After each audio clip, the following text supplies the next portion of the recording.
Welcome to this week's session of Putnam County District Library, Guiding Ohio Online Grader.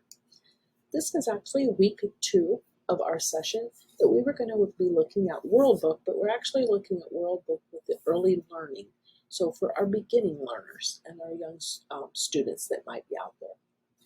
So if you go to the library webpage, we did this last week if you were able to look at the session before, where you would go to the web page and you would go under Youth Services to Online Research. What you're going to find when you go here are the different ways that you can look. They've got it broken down by biology, business, encyclopedias, etc.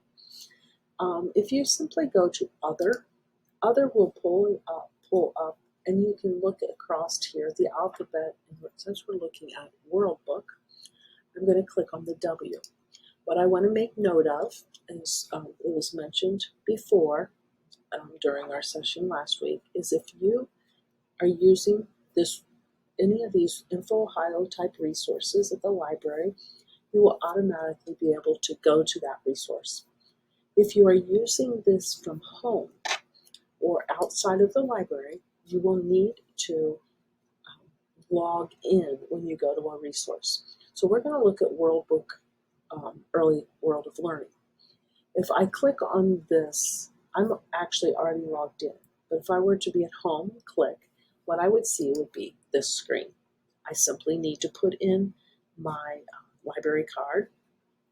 And when I click in my library card number and hit submit, it's going to take me to the Early Learning by World Book. So this is what I'm going to see when I log in.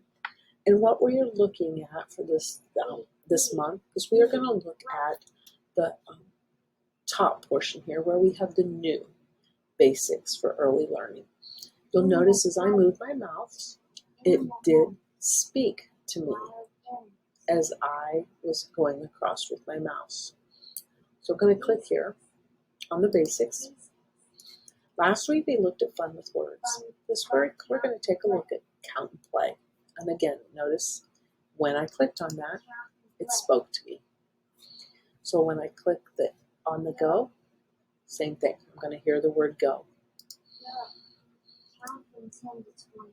And then within count and play, I have 4 different options for things that I can do that involve counting. So the first one is tracing numbers. If I click on tracing numbers, what I'm going to see is I will have my numbers come up. I simply click on the number. 0.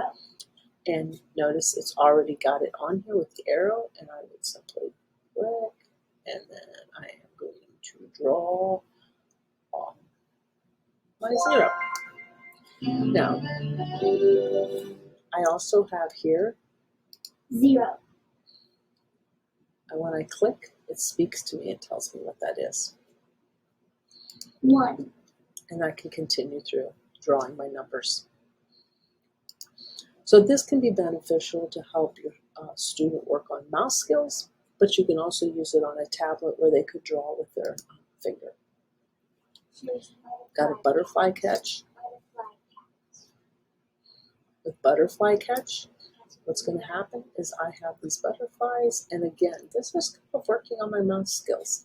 I'm going to catch all the blue ones. I have to click on each blue butterfly with my net, and I can catch all of the blue butterflies. Notice it is counting my butterflies up here in the right-hand corner as I catch them.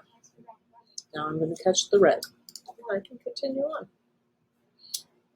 I'm going to go back out of here. Yes, I do want to quit. 1 to 10. So I've got, notice right here, I've got my sign language way to count. I can click on my ability to speak. This is how we count. 1, 2, 3, 4, 5. You try. And then I have my arrows to go through. These are the hand five. How many apples do you see? And then it's going to actually have me counting as I go.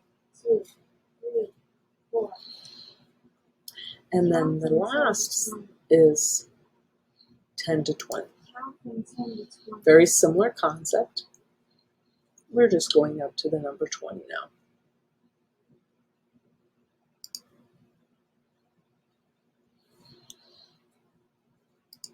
Close those up. Count from 10 to 20. And that is what you see when you look at the count and play. Count from 10 to 20. Like I said, we're going to continue.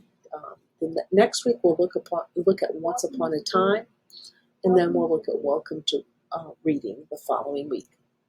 I hope you can find this information useful and helpful with your children or grandchildren. Have a great week. Well, once upon a